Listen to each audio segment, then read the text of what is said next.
அப்புறம் இந்த நெல்லிக்காய் இருக்குது பாருங்க, நெல்லிக்காய் இது குப்பை மூட்டுக்கு மேலே இருக்கிற உச்சாணி மலையில் பொறிச்சிட்டு வந்து கொடுத்தாங்க, வீட்டுக்கு எடுத்து கொண்டு போங்க அப்படின்னு. இது மலை இயற்கையாக பாங்காட்டில் விளைஞ்ச காட்டு நெல்லிக்காய்ங்க.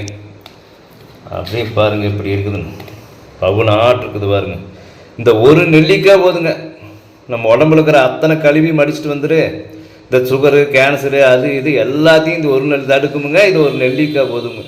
இதை காலங்காத்தால் வெறும் வகுத்தில் நல்லா இந்த கொட்டையெல்லாம் நீக்கி போட்டு ஆட்டாங்கல்லில் போட்டு ஆட்டி, சுத்தமாக ஆட்டாங்கல்ல கழுவி ஆட்டாங்கல்ல ஒரு 10 காய் போட்டு ஆட்டி, அதோட ஒரு கட்டவரல சோடு, ஒரு இஞ்சி, அப்புறம் கொஞ்சம் லேசாக உப்பு, அப்புறம் கருவேப்பந்தலை ஒரு கொத்து, கொத்தமல்லி தலை ஒரு 2 இணுக்கு, அப்புறம் புதினா தலை ஒரு 2 இணுக்கு எல்லாம் போட்டு ஆட்டிங்க.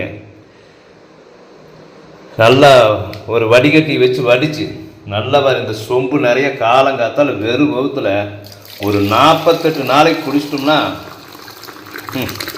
உடம்பு இரும்பாட்டாயிருங்க. எந்த வியாதியும் கிட்ட அண்டாது.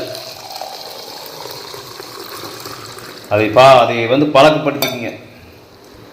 இந்த நெல்லிக்காயை காலங்கிறது நான் சொன்ன மாதிரி வெறும் வகுத்தில் நல்லா நான் ஆட்டாங்கல்ல ஓட்டு நான் சொன்ன விஷயத்தெல்லாம் போட்டு ஆட்டி நல்லா ஒரு வெள்ளை துணி வச்சு வடித்து போட்டு ஒரு சொம்பு நிறைய காலங்காலத்தில் கப்புன்னு அடிச்சிடணும்.